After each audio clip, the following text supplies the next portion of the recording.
Welcome to this week's masterclass here to Mind for All Seasons. I'm really excited for this one because we have special guest Ryan Blazer, who is the visionary founder of the company Test My Home. And he's got a personal story that has motivated him to really get involved in environmental health issues. And he'll tell you a little bit about that story.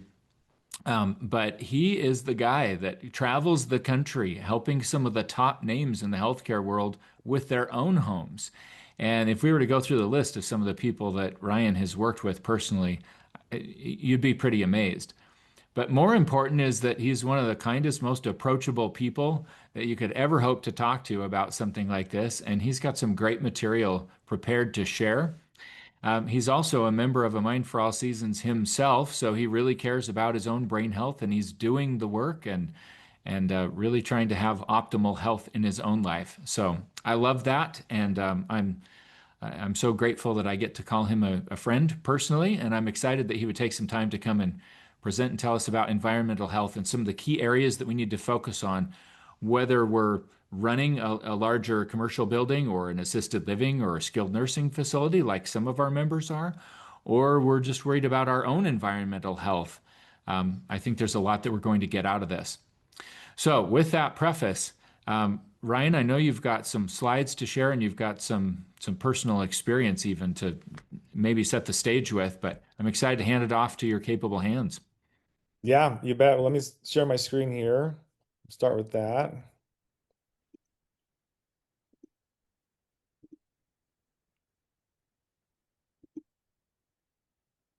And thank you for that great introduction. I I've been doing this for about 26 years now, environmental health and wellness, environmental toxicology. In my 20s, I had a company. We were doing nightclubs and recording studios and high-end restaurants and churches, and we were doing all the environmental control systems, the sound, lights, video, acoustics, anything to control our senses, to stimulate the senses. In my late 20s, I moved into a home, turned out to have a lot of mold in it. I didn't know what it was at the time. I was getting really sick. Went to several doctors that couldn't figure it out. Finally, I went to a functional medicine doctor, and they did some tests on me and found out I was highly infested with black mold. So moved out of the house, got better. It took me about 2 years. It was a big process, and so it kind of opened my eyes to the dark side of the environment, the things that can really harm us. And so I went back, got some education as a building biologist. I'm now on the board of directors as VP there. And that's basically the study of how the environment around us affects our body. And so I like to look at there's three main environments that we have to really focus on: the environment of the home around us, and we have the environment of our body, and then we have the environment of our mind. And those three things interact with each other. It's a two-way street. If the home is cluttered and dirty and toxic, that's going to get into our body, that's going to affect our mind.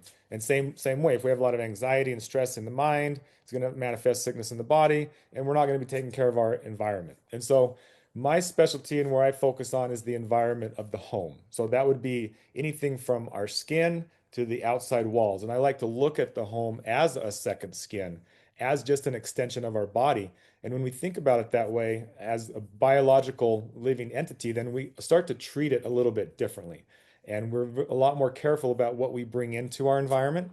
And it's not just chemicals and mold and lighting and stuff. It can be the people we bring into it can be toxic and can affect us. And the way we set up our home and how cluttered our home is and how clean our space is. And so we really dive in with people and look at their home environment and try to optimize it for them.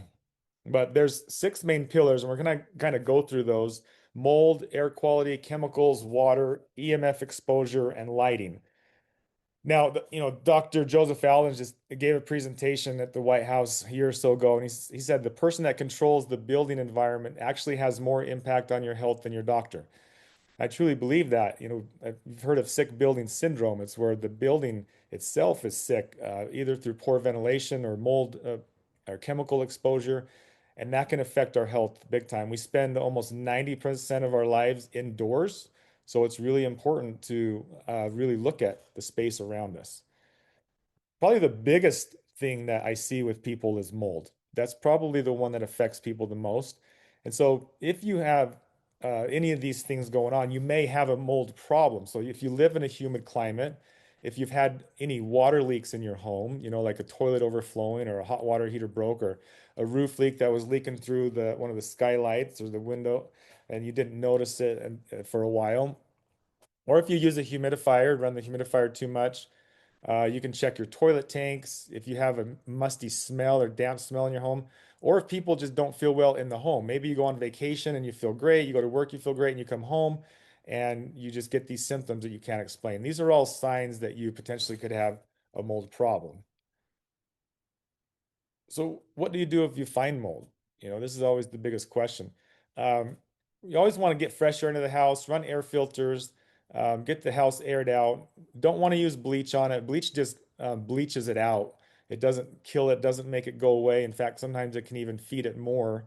And a lot of times it will make the mold piss it off and it will release mycotoxins. It will know it's under attack, release mycotoxins and mold spores into the air. You basically want to remove it. You want to treat it like cancer. Mold is the cancer of the home. So you want to use soap and water, clean it up. Decon 30, hypochlorous acid, or EC3 are all really good non-toxic products. You always want to make sure you're using protective gear, gloves, respirators, goggles. If you have large amounts of molds, anything that's bigger than a dollar bill, it's better to call a professional in to remove it for you because you don't want to recontaminate the rest of your house. If you find a leak in the wall, or there's a water leak going through one of the windows or something, you want to call in a professional and have them set up a containment. You don't want to tear that out yourself because if there is mold behind the walls, you could make the problem worse by opening it up and spreading that mold around. So how do we prevent mold in the first place? Keeping a clean house, mold needs two things to grow. It needs food and water. The food is going to be our house. So any of the building material, the wood, the drywall, the paper, dead skin cells, organic matter, and then water. So clean up the spills right away. Regularly check your attics and crawl spaces for leaks. Check under the toilets, the sinks, the fridges, washing machine. Always use the bathroom exhaust fans when showering or cooking. And make sure the grade outside is sloping away from the house. When it rains outside, make sure you're checking your downspouts and make sure everything's washing away from the house. Make sure you use a dehumidifier if you're in a humid climate. And run your HVAC fans on all the time to cycle that air through so we don't allow moisture to build up on the coil. So the second thing we see in homes is air quality. So there's two aspects to air quality. There's clean air, particles in the air, but then there's also fresh air. Um, so some of the things we can do is keeping a clean house. I can't say how much this is important just to clean your house regularly, dust regularly. Don't bring shoes inside your house. That's the big one that people can implement. It's amazing how much stuff we track around outside and then bring into our house. If you don't have a fresh air ventilation system, make sure you're opening your windows at least once a day to allow the fresh air into your house. Uh, Use the exhaust fans, anytime you're cooking or in the bathroom or utility rooms, make sure those exhaust fans are on, pumping those toxins out. Make sure you use a high quality HVAC filter. So in your HVAC system, you have a filter that protects the coils. Pull that out and check it. You want at least a MERV 13 rating or higher. Unless you have an older system, maybe a MERV 11, so you don't want to put too much strain on it. And then just run the fan mode to on, so that's constantly cycling the air. If you're seeing dust build up on the surfaces, you might want to add a couple standalone filters. I like the Jasper units. I got a couple of those throughout my house. Don't overdo it with essential oils, incense, or candles. Um, if you have any unpleasant odors or smells, make sure you get to the bottom of that, the source of that, and remove those. And then make sure your vacuum cleaner is HEPA rated so that you're not just kicking up dust and recirculating that back into the air. Chemicals. So that's the third one that we really look at. The big one is no fragrances and perfumes. We're taught or we're kind of grown up thinking that the home needs to have a smell to it, especially around the holidays. We want that smell, but really clean doesn't have a smell. And that's really how we should be training our brain. When we go into the house, we shouldn't really have any noticeable smell, right? We shouldn't have any perfumes, fragrances, cleaning supplies, um, chemicals off-gassing from building material, especially in a new home. Also, herbicides and glyphosates from outside. If you live on a golf course and they spray a lot, making sure your windows are closed, but also the pest control. I don't like to see pest control inside the house. And then looking at our cleaning supplies, laundry detergent, personal care products, making sure all those are non-toxic. There's a website called EWG, Environmental Working Group. You can get on and you can scan the barcode of these products. It can tell you how healthy they are. But typically, if we're staying away from the fragrances and perfumes and going with non-toxic stuff, that's really the best way to go. And then if you're going to do any kind of remodeling with the paints and solvents, make sure that it's non-VOC paint. Fourth thing that we look at is water quality. So this is a big one. A lot of the water we see these days coming out of the tap that is municipal water has microplastics in it. It has pharmaceuticals. We're taking these pharmaceuticals and then when we're peeing, a lot of that stuff is coming out and going into the sewer system. And this reclaimed water in some of these bigger cities, they're not filtering that stuff out. So a lot of times you'll be drinking your neighbor's Prozac, you're getting these chemicals in your body that is not necessary, but also the forever chemicals. We're seeing that showing up in over 90% of the water supply now. That's going to be your Teflon, and they call it forever chemicals because they don't ever really break down and they can get in the body and cause a lot of havoc. I like to see most water that you drink go through an RO system. You can install a whole home water filtration system to pull out things for when you're showering and bathing, and then using a hard water softener if you have hard water. But if your water tastes funny or is discolored, definitely run that through a filter. Um, this is a real big one. EMF. So this is one that's, it's a little bit more controversial, but it's starting to get a little bit more knowledge on it. We are electrical chemical beings, and our bodies run off of electrical signals. Our heart, our nervous system, our brain, especially, all runs off electrical signals, just like wiring in a computer, a robot. We're just a very advanced robot. And if we have these artificial frequencies from the outside that are going through our bodies, they can interfere with our own signals. You can see brain fog, you can see cognition lower, and in some instances, we can see higher risk for cancers and tumors because it's causing vibrations on the body. So we just want to limit the exposure as much as possible. Lighting is the last one. So, our circadian rhythm is dictated by the cycles of the sun. It's no coincidence that we sleep when the sun goes down and we're awake when the sun goes up. We are directly in sync with the cycles of the sun, and we get cues from the sun and the lighting on when to sleep. And they've done studies that show the blue light will actually suppress melatonin. And when the sun goes down, ancestrally, we've had candles and lanterns and fires, and it has the warm amber color without the blue light. And that's really what triggers our body to produce melatonin and get us ready for bed. And so after the sun goes down, we want to get rid of the blue light, but also the flickering. A flicker can cause a lot of stress with people. And a lot of these new LEDs, halogen lights, they have a flicker to them. And that causes stress on the body. The sun doesn't flicker, fire doesn't flicker. And so our bodies are not used to that. So if when in doubt, just mimic what the sun is doing. We're going to see a lot better sleep, which also in turn equals a lot better health. Like I mentioned, EMF affects the body. This is our nervous system. It's the wiring of our body. And magnetic fields from high voltage power lines, those magnetic fields can go right through our body.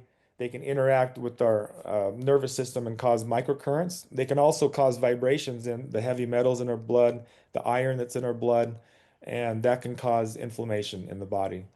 And so it's amazing how many people I've seen that are actually really sensitive to EMF. And I think we all are on a certain spectrum. Some are more sensitive than others. I definitely, if I've been sitting on my computer for too long, I start to feel that brain fog, not to feel as best. I got to go take a little walk outside, ground my feet on the ground. I always seem to feel much better. But there's starting to get a lot more studies coming out that are linking this stuff to cancers and tumors and, reduced testosterone in guys. So it's something that we need to start taking a little bit more seriously. To me, I look at this how cigarettes were 40 years ago.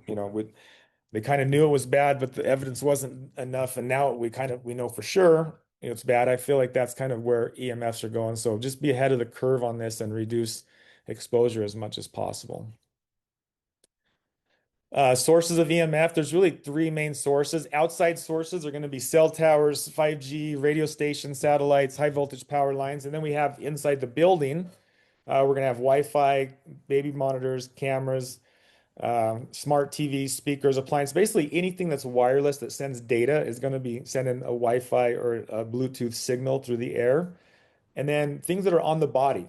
So if you have smartwatches, cell phones, try to talk on speakers as much as possible. Don't put it up to your ear or use the wired headphones. Electric blankets, I know those are nice and cozy in the wintertime, but those have a magnetic field and electric field, and you're just wrapping your body up in that. And then wireless keyboards. So things that are right next to the body are going to be their highest exposure that we want to try to limit as much as possible. We're never going to be perfect with this. We're not going to live like cavemen and go hide in the woods. We just want to be smart about this. I call it practical avoidance. So if we're not using a device, so for example, I'm on this call, I don't need to have my phone on me. I can have it on airplane mode. I can have it 4 or 5 feet away from me. I don't need to have it sitting here blasting me. Same thing if I'm at dinner with the family or working out or something, I don't need to have it with me. And same thing with my laptop right now. I have it hardwired with a wire that goes over to the router, so I don't have to have the Wi-Fi of my computer on blasting me. And at night, I turn the Wi-Fi off. I turn the circuits off to my bedroom. At least a third of my life, I'm getting a really big reduction of EMF. So, we don't need to go in the Stone Age. We can have a significant reduction just by doing some simple things like that. And really, that's like the quick version of what I do. I mean, that's really the 6 different pillars. I go into people's house, I do full testing, I diagnose all these different areas with the mold. We dive in a little bit more also with bacteria and actinos, any kind of microbiology that's growing. We do a full assessment on the chemicals. We test the water. We go through, identify all the sources of EMF, and then we address the lighting and see if they have any blue light or what we need to do for that. We also address the clutter of the home. We want to make sure that the home has a nice visual view. It's shown that our eyes love looking out in the distance. You get more creative, the mind works better. That's why solitary confinement can be so harmful to people when you're stuck and you're only looking at 2 feet in front of you. That's actually very stressful for the body. But also being able to see vegetation, live animals, live creatures, not being like in a sterile room, having viewed outside. All of these things are really important in the environment. Having a safe environment, making sure that you feel safe where you're at, emotionally and physically. Having people around you that are in a good mood or in a good vibe. All of these things we consider as part of the external environment because they do affect us. And so we kind of go down this checklist and see if we have any of these things that are out of balance or out of whack. And if they are, then we bring those back into alignment. We call it what's the optimal state condition for our home. And that really does cascade effect into the body and up into the mind. And so a lot of people really don't look at the home environment as really a big source of their problems, but we can trace a lot of these things back, especially, in my instance where I had toxic mold in the home. I almost died from that. The first couple of doctors I went to, they thought maybe I had a gallbladder problem because I couldn't keep food down. Maybe I had stomach cancer, was losing weight. But I was just living in a very toxic, moldy home. And so a lot of people that I work with have gone to 4 or 5 different doctors. They've spent 6 months a year chasing down this problem. And we come to find out they have high toxicity from one of these things, either poor air quality, they have chemical overusage, too much EMF exposure, or a mold or bacteria problem in their house, or potentially water. The water thing kind of builds up over time. It's not like an acute thing unless there's skin rashes involved. Typically, the heavy metals just build up in the body over time, and our body becomes toxic, and then we start to overload the system, and that's when we see symptoms. But I think at this point, I just want to kind of open it up to questions or let Eric kind of jump in if there's anything specific you want me to talk more about. But that's kind of the 10,000 foot overview of what I do. Yeah, thank you so much, Ryan. That was a really good overview, and I love the simplicity of those key areas. There's obviously tons more that we could talk about in any of those specific areas. So let's start diving into some questions that people have. And at the outset, as people are thinking about any additional questions they have and dropping them in the chat, I want to just compliment you on the term practical avoidance. I love that. I don't think I've heard that before, but that's a great way to think about it. And I love the balanced way that you're approaching that. You're acknowledging that we can't avoid everything in life, and we don't need to lose our minds over all this. It sometimes the stress of thinking about every little potential toxic thing in the world could be far more damaging than those toxic things themselves. So I love the sort of the pragmatic approach to all that. But I'm going to go through the chat here because there were a lot of different things dropped in as you were talking. Um, Carolyn Reese, who's a physician herself, asks about well water in rural areas. And knowing a little bit about where she lives, I think I can understand why she'd ask that question. But I've got parents that have a well and they live really close to where I live. So, what are your thoughts about well water and how to deal with it? Yeah, and I'm here in Idaho, and we're going to see more uranium, some arsenic. Sometimes we'll see a little lead showing up in the water, but it's going to typically be more of the heavy metals. We're not going to see necessarily the chemicals and stuff unless you get back east. If you're close to some of the DuPont plants and factories where they did a lot of manufacturing and mining, where they just kind of dumped stuff out in the 40s, 50s, and 60s when they didn't have a lot of those laws, that can seep into the ground. Where I grew up over in the Idaho Falls area, we have a nuclear facility site. They did a lot of nuclear testing out there, and we're finding a lot of radioactivity material getting into the aquifer, and they're spending billions of dollars to clean that up now. So it just kind of depends on the area you're at. If you live next to mining, if you live next to manufacturing, if you live next to farming, you're going to see more of the the pesticides and like the glyphosates and things that are going to soak into the ground. So just kind of depends on where you're at, what's seeping into the ground. And do you recommend the same intervention using reverse osmosis filters and so forth to really make sure that you're getting the best quality water regardless of where you are? Every time with water, once you've moved in or if you haven't done it before, I recommend an advanced well water or city water test on your water to see what you have. Because based on what we have in the water, that's going to depend on what kind of water filtration system you have. Minerals, typically, a lot of times, water softener system will get the minerals out. If you're more in the chemical base, then you're going to want more carbon filtration. If you have like fluoride and like some of these radionuclides in there, that's going to require reverse osmosis. So it just kind of depends on what you have in your water as to what kind of system that you're going to design. And a lot of these water filtration companies, you can send them the water test that you came back from your house, and they'll design a system for you that's specific for your water. Hmm. Great, thank you. Carolyn also talked about compact fluorescent lights. I helped clarify that acronym. Um, and I'm curious, related to that, where do you recommend getting good lights nowadays? Because a lot of the stores are just loaded with those compact fluorescents. And if that's not what you'd recommend, I'm curious where you go.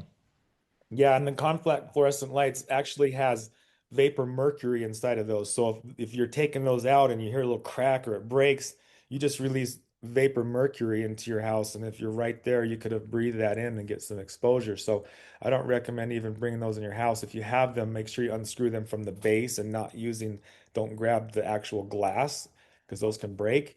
But they also have a pretty decent flicker to them, and they do have blue light in them. So to answer your question, there's a company called Block Blue Light, which has non-flicker bulbs. They don't produce EMF, no dirty electricity, and they have different color spectrum. They have what's called a BioLight that can rotate between full spectrum during the day and then evening light, which is more of the light amber. And then right before bed, like 2 hours before bed, you turn it to the night mode, and it's more of your dark amber color.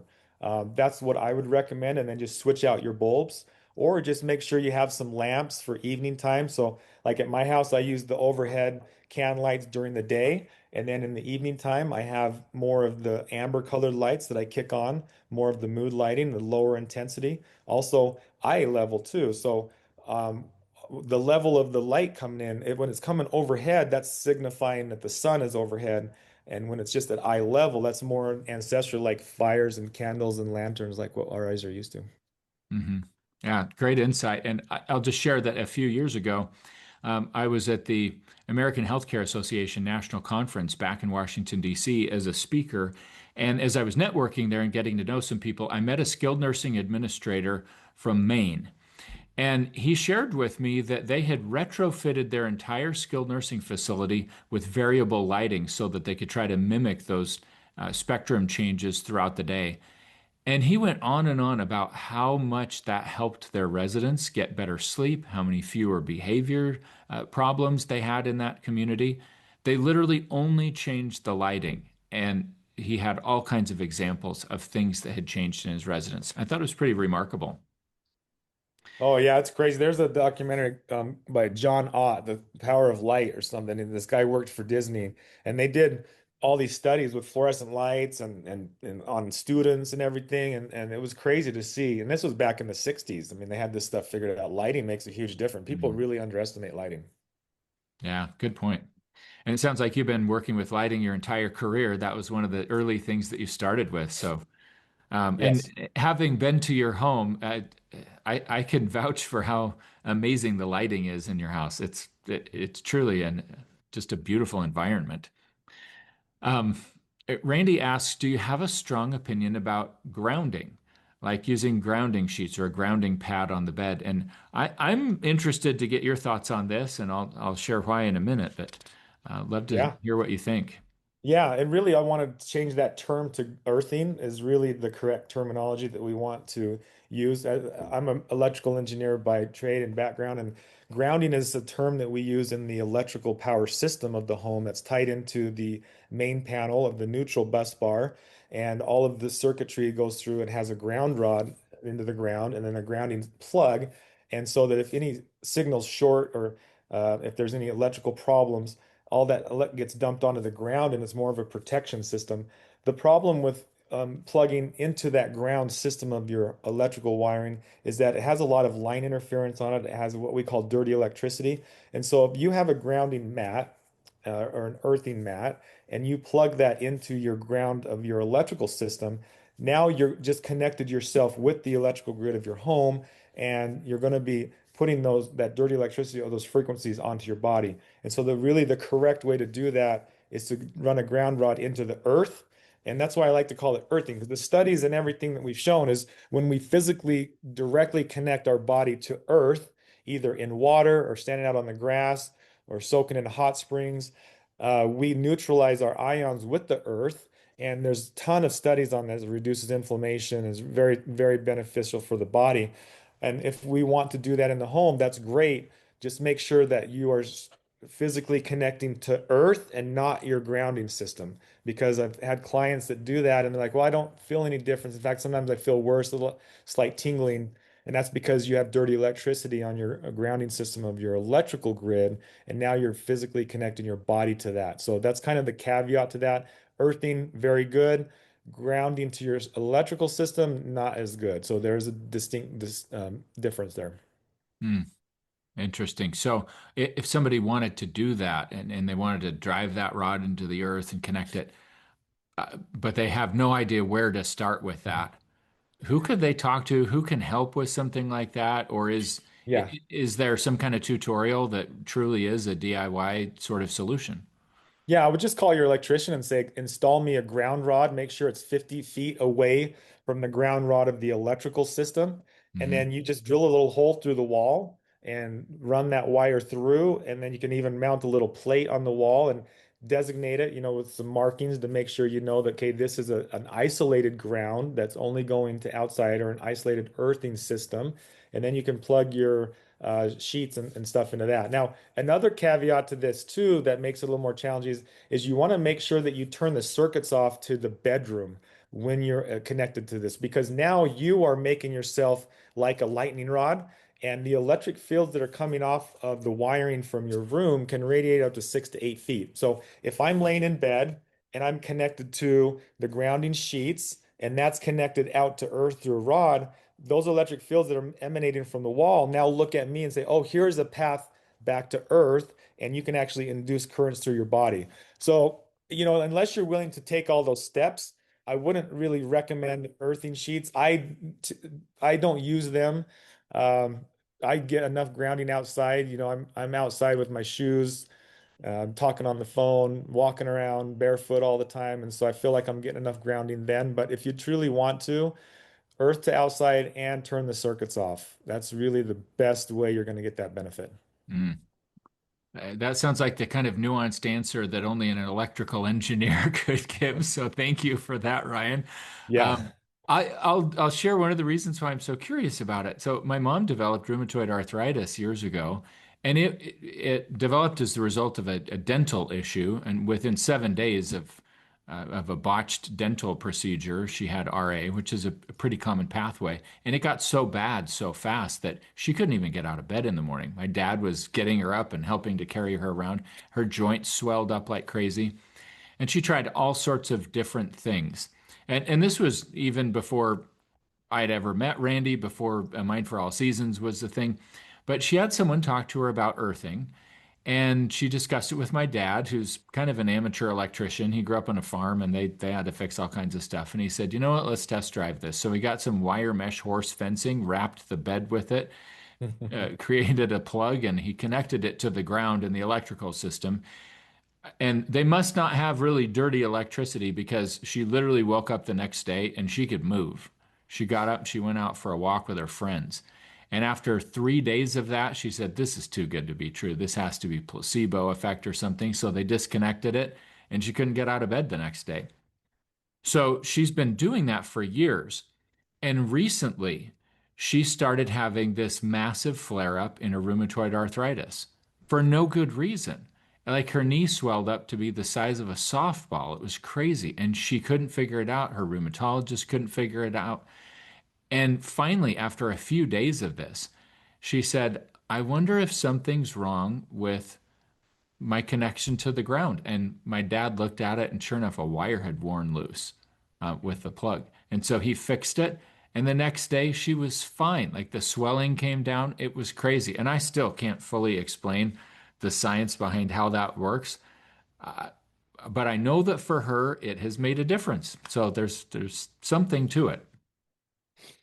Absolutely, and I've heard hundreds of stories like that. Yeah, yeah, and it's lucky she probably didn't have dirty electricity on the system. And plugging into that ground, you're still going to get the grounding effects because it does go through the system and go to the grounding rod.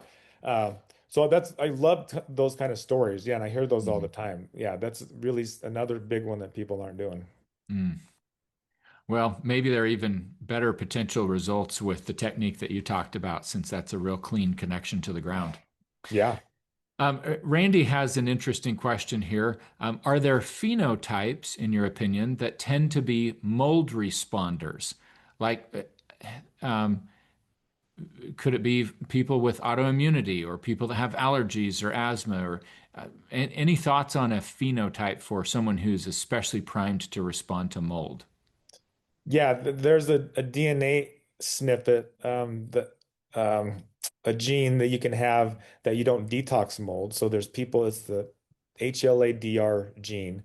If Hmm. people have that, they can't detox mold. But also, I find, we have it's called a toxic load to our body. When we're born, it's fairly low. Think of it like a bucket.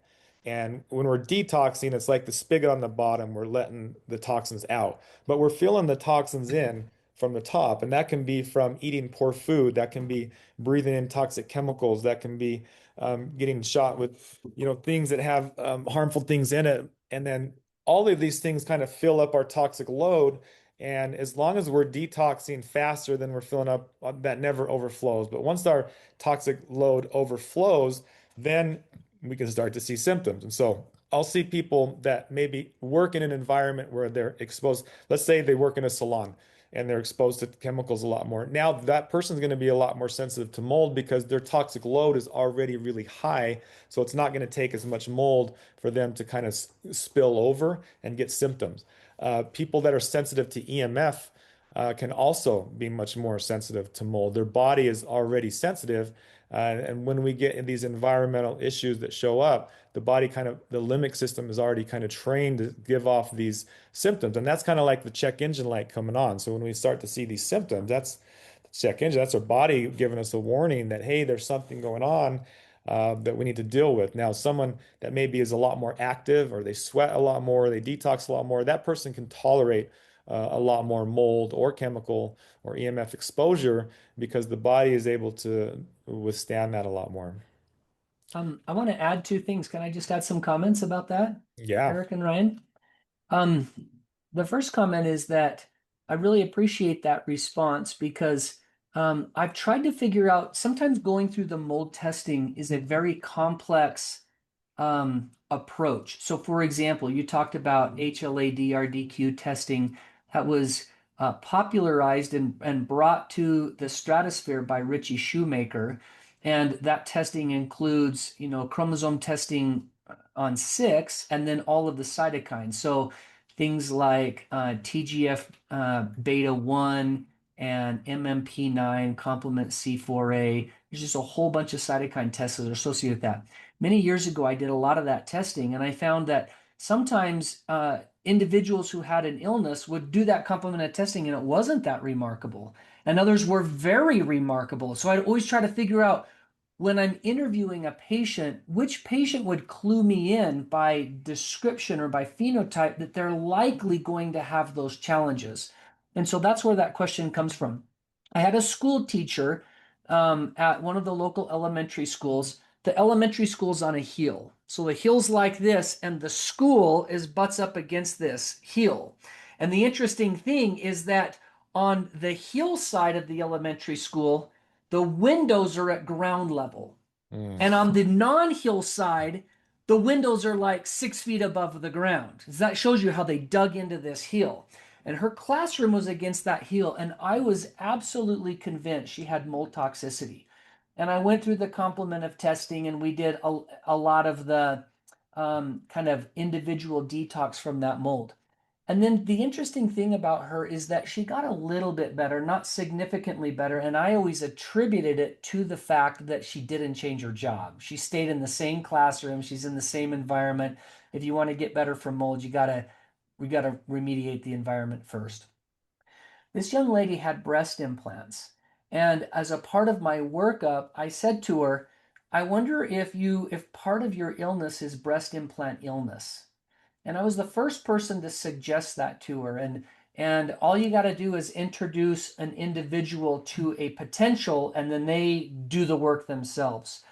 The next time I saw her, she told me that she'd had 3 consultations about breast implant illness, one in Boise, one locally in our area, and one in Salt Lake City. She selected a surgeon and had the breast implants removed.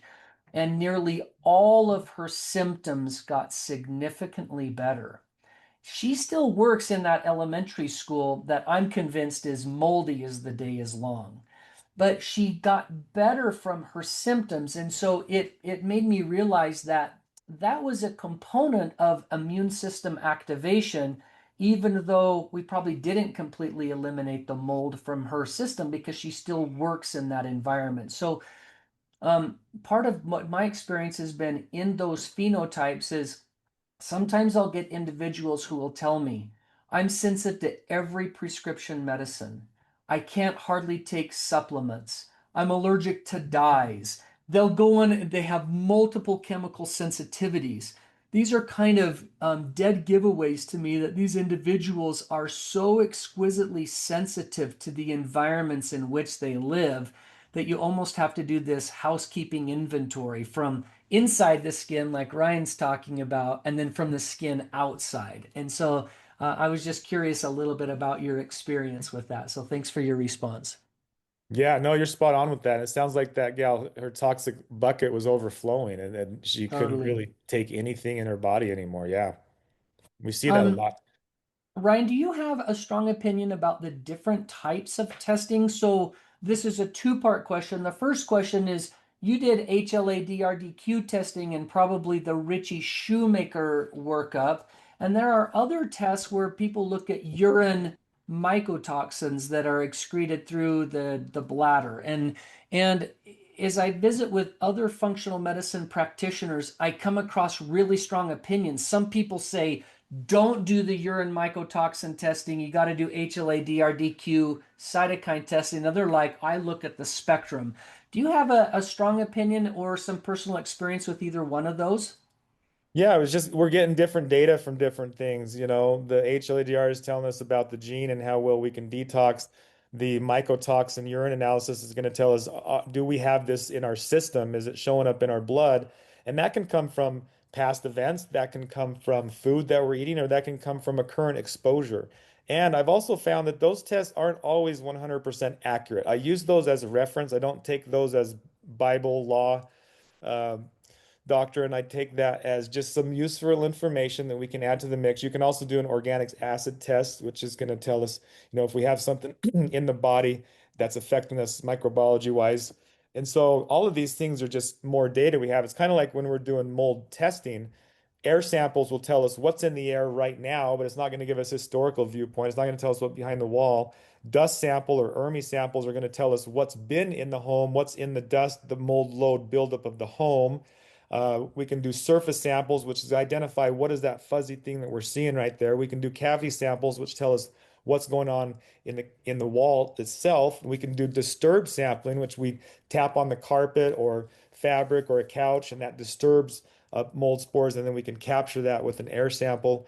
Mm. Then, of course, a good visual. We're looking at moisture, and so all of this stuff is just pieces to the puzzle. But once we have all of this data and we put it together, then we can really make an educated decision about what's going on. But just one piece alone doesn't give us enough information to give us an intelligent result. Thank you.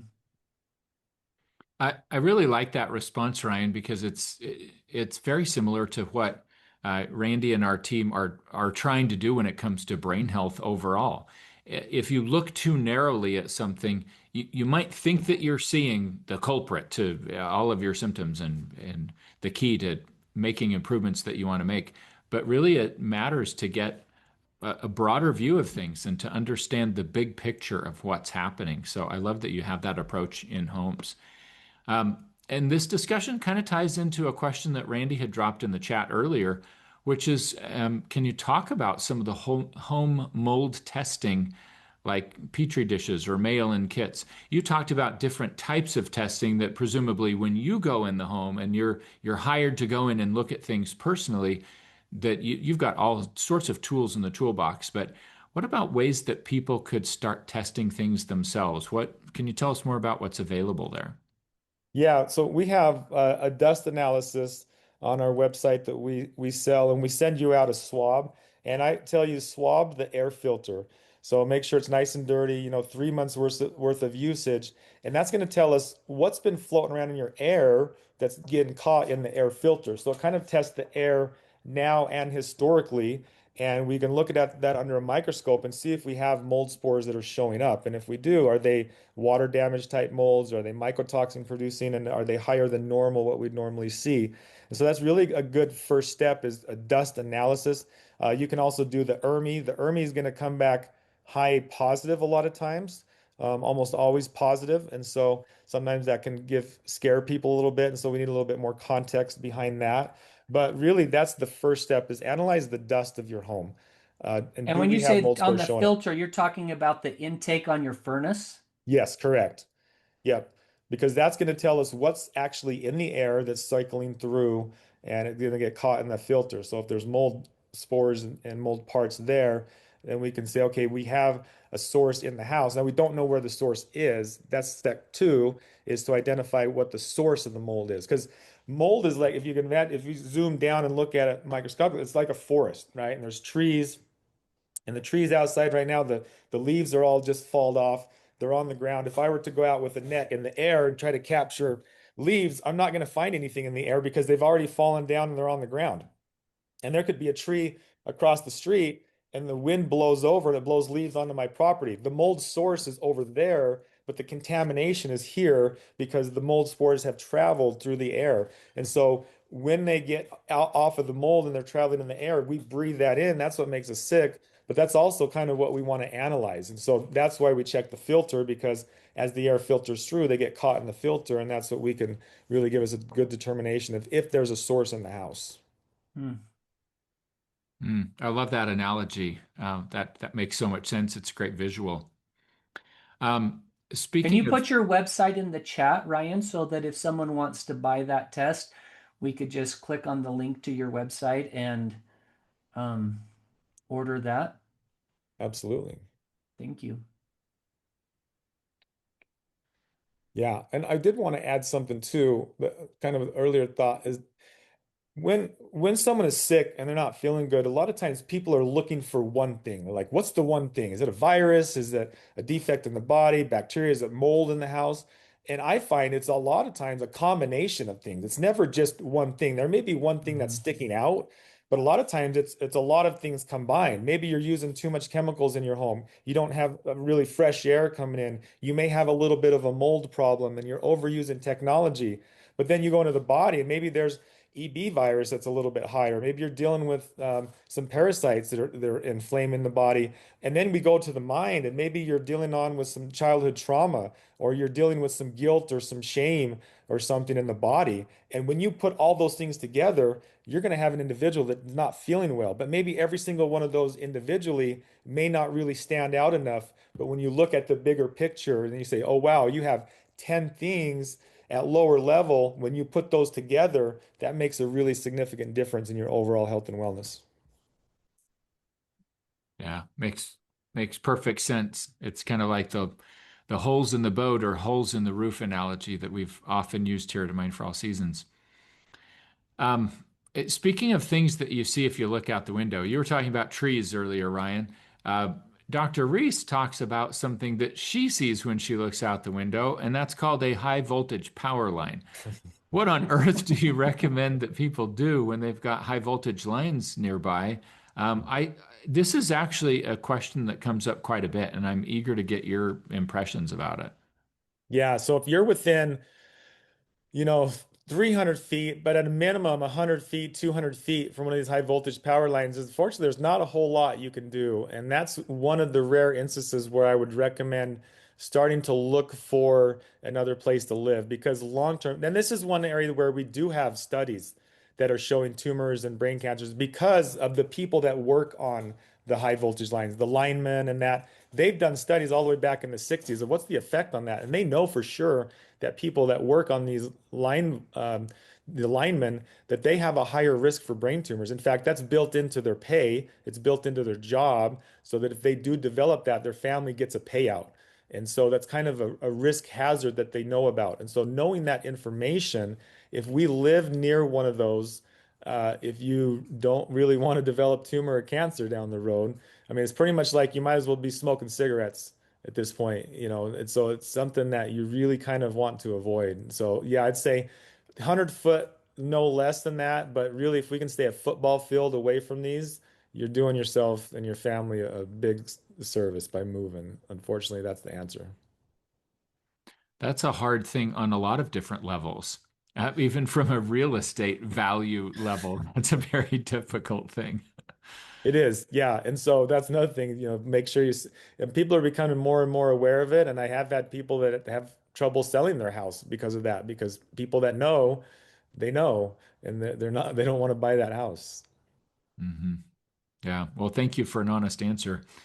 Um, eh, Randy brought up radon, and he said, "Hey, this is an endemic problem in Idaho, and I never know what to do about it. Do you test it?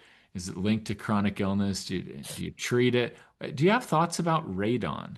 Yeah, second leading cause of lung cancer in the United States. An average of 22,000 people a year die from radon. It's colorless, it's odorless, you can't see it. It seeps up from the ground and it collects in our homes, particularly in basements. Now, if you have a home that's very airtight and you don't have a fresh air ventilation system, radon levels can be very high.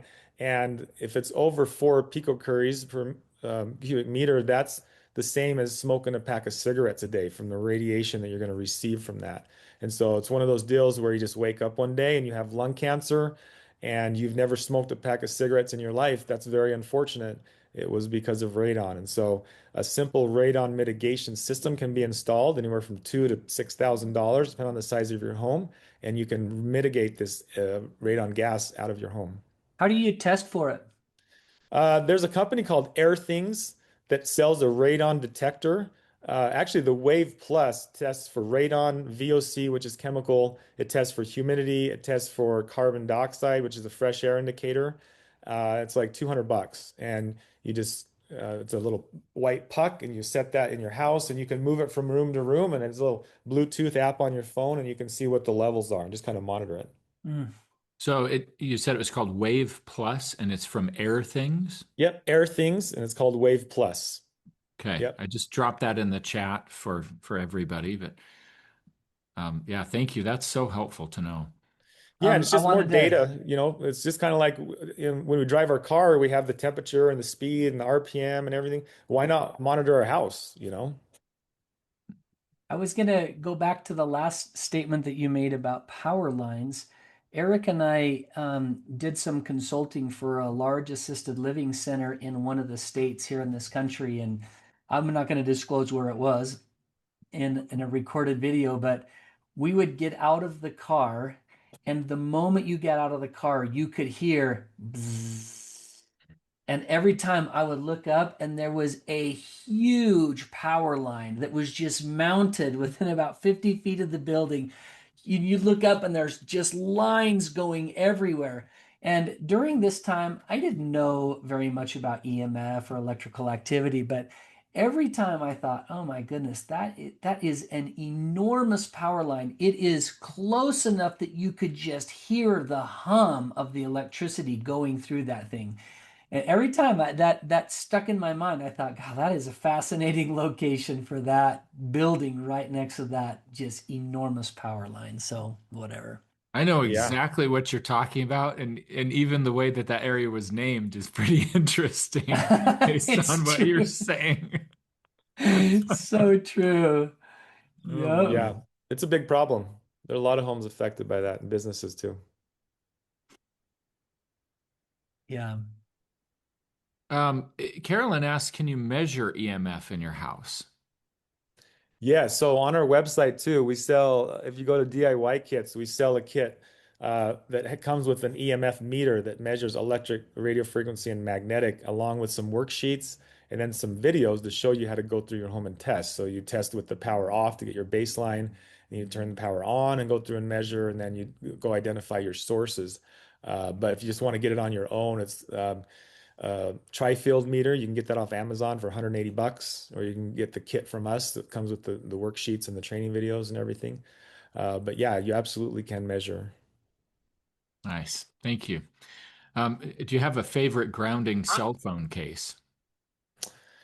Not a big fan of cell phone cases. Let me tell you why. Cell phones are smart and they send a ping out to the tower and they will vary their power output depending on how far away you are. So if I'm only a mile from the cell tower and my phone sends the ping, it's only maybe working at 20%. Now, let's say that I go out in the boonies, out in the countryside, and I'm at low bar and maybe the nearest tower is 15 miles away. My phone has to boost up to 100% power, which is going to significantly increase the radiation I'm getting off of that. Now, let's say I'm in my house and I'm a quarter mile away from the cell tower and it's only at 10%. Now I take one of those cases and put it over my phone. Now that shield is blocking the signal, and now my phone thinks that it's a lot further away from the tower than it really is. So what's it going to do? It's going to boost up its power to overcome that. So now my phone is actually transmitting at more power. So if the shield is on the backside and I have it up to my ear and the tower's over here, it just reduced my signal, which made the phone work powerful, more powerful. And now I'm getting blasted in my face at 10 times more than I would have if I didn't even have the shield on. So I don't recommend that as a use case for the phone. Hmm. Okay. So as far as protecting yourself from cell phone radiation, especially as these networks are cranking up to 5G and now I'm hearing 6G stuff, what do you recommend? Is that more of the So practical avoidance? practical avoidance. I always talk on speakerphone. I'm always, whenever my mom or anyone's calls, like, am I on speakerphone? I'm like, yes, you're always on speakerphone. I'm never going to put this thing up to my ear. Even just holding it 3 feet away reduces exposure by up to 95%. Right. And Hmm. then if for some reason I do need a private conversation, I have the little ear wired headphone set that I can, if I'm driving, I put that up on the dash and then I'm talking and the phone is 4 to 5 feet away from me. Other than that, I have it on airplane mode most of the time, or I don't even have it on my body. It's sitting across on the desk away from me so that it's not getting exposure on the body. That's really the best way that we can reduce exposure. Yeah. I have a hard time finding wired headphones that work with some of the newer phones now because they don't even have the jack for it. Yeah, you can get them off of Amazon. We sell them on our website also. A lot of the stuff Hmm. that I'm talking about, we sell on the website, the test kits, all the products. Okay. Very helpful to know. Well, we're getting to the end of our time here. This has been a great discussion. I feel like we've covered a lot of valuable ground here, lots of interesting nuance to the concepts of environmental health.